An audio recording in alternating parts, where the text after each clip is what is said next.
আল্লাহ তাআলার মেহেরবানি এবং সরকার জনগণের ভালোবাসা নিয়ে সরকার গঠন করে, তাহলে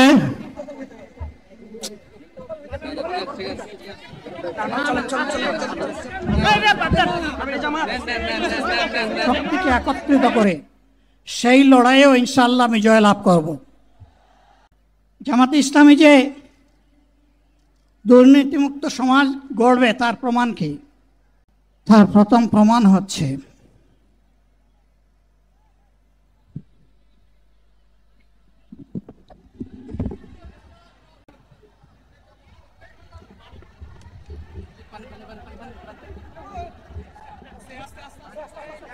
আপনারা অবস্থান করুন যার যার জায়গায়। আপনারা অবস্থান গ্রহণ করেন, সবাই তার নিজ নিজ জায়গায় অবস্থান গ্রহণ করেন। সম্মানিত ভাইয়েরা, আপনারা সম্মানিত ভাইয়েরা, আল্লাহ রাব্বুল আলামিনের রসের মেহমানিতে ঠিকভাবে গরমের কারণে সদরে মাহফিল মুহতারাম আমিরে জামাত অচিরেই সুস্থ হয়ে যাবেন ইনশাআল্লাহ। আমি আল্লাহ তাআলার শুকরিয়া আদায় করি, আল্লাহ তাআলার শুকরিয়া আদায় করি আবার আপনাদের সামনে দাঁড়াতে পেরেছি। আমি বলেছিলাম দুর্নীতিমুক্ত বাংলাদেশ ইনশাআল্লাহ সবাইকে নিয়ে আমরা গড়ব। আমরা কথা দিচ্ছি, বাংলাদেশ জামাত ইসলামী যদি আল্লাহ তাআলার মেহেরবানি এবং সরকার জনগণের ভালোবাসা নিয়ে সরকার গঠন করে, তাহলে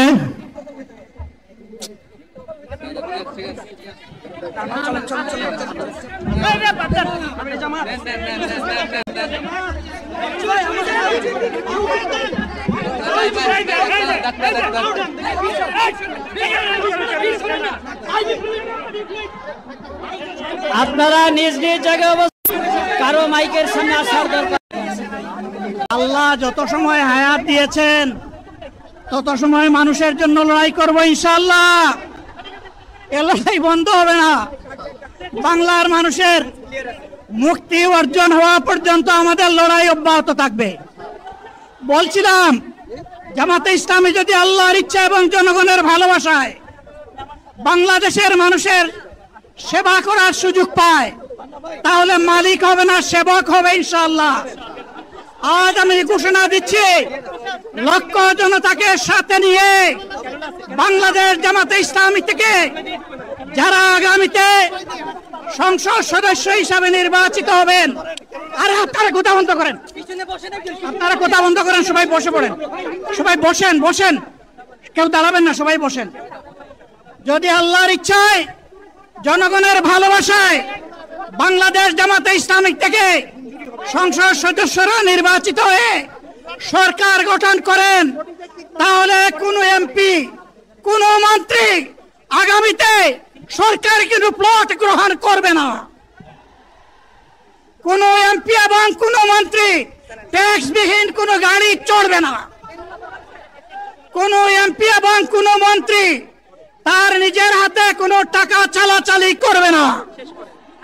কোন এমপি এবং কোন মন্ত্রী যদি তার নির্দিষ্ট কোনো কাজের জন্য বরাদ্দ পেয়ে থাকেন, কাজ শেষ হওয়ার সাথে সাথে বাংলাদেশের 18 কোটি মানুষের কাছে তারা তার প্রতিবেদন তুলে ধরতে বাধ্য হবে। সম্মানিত বন্ধুগণ, চাঁদা আমরা নিব না, দুর্নীতি আমরা করব না, চাঁদা আমরা নিতে দেব না, দুর্নীতি আমরা সহ্য করব না। এই বাংলাদেশটাই আমরা দেখতে চাই। যুবকদেরকে আমরা স্পষ্ট ভাষায় বলতে চাই, বন্ধুগণ, তোমাদের সাথে আমরা আছি। আমি আজকে জামাতের আমির হিসাবে এখানে কথা বলতে আসিনি। আমি এসেছি বাংলাদেশের 18 কোটি মানুষের একজন হয়ে কথা বলতে। আমি শিশুদের বন্ধু, আমি যুবকদের ভাই,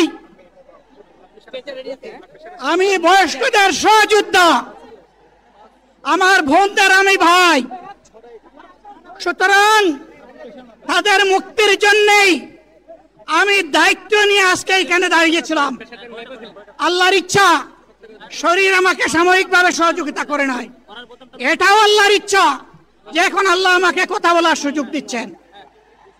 আমি বলতে চাই, বাংলাদেশের নির্দিষ্ট কোন শ্রেণীর মুক্তির জন্য আমাদের এই লড়াই নয়। রাস্তার একজন পরিচ্ছন্নতা কর্মী, চা বাগানের একজন শ্রমিক,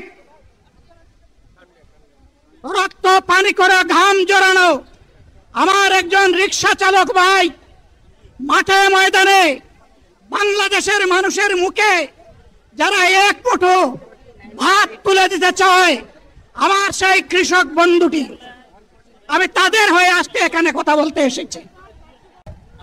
অতএব মহান আল্লাহর কাছে আবারও তৌফিক চাই। আপনাদের কাছে যে কষ্ট হয়েছে আপনারা, আমি তো এখানে শান্তিতে বসাছিলাম আর চতুর্দিকে শুধু দৃষ্টি বুলাচ্ছিলাম, কি কষ্ট হচ্ছে আমার ভাইদের। প্রিয় ভাইরা, এই কষ্ট আল্লাহর জন্য। এই কষ্ট কার জন্য? ইনশাআল্লাহ আল্লাহ তাআলা আপনাদেরকে তার উপযুক্ত যাজা দুনিয়া দিবেন, আখিরাতে দিবেন। জামাতের পক্ষ থেকে এই জনসমুদ্রকে ধন্যবাদ জানিয়ে সবার সমাপ্তি ঘোষণা করছি। আমরা তাকবীর দিতে দিতে আল্লাহর নামে আমরা গন্তব্যে ফিরে যাব। বাইরে গিয়ে আমরা ইনশাআল্লাহ আসরের সালাত আদায় করব। নারায়ে তাকবীর, নারায়ে তাকবীর।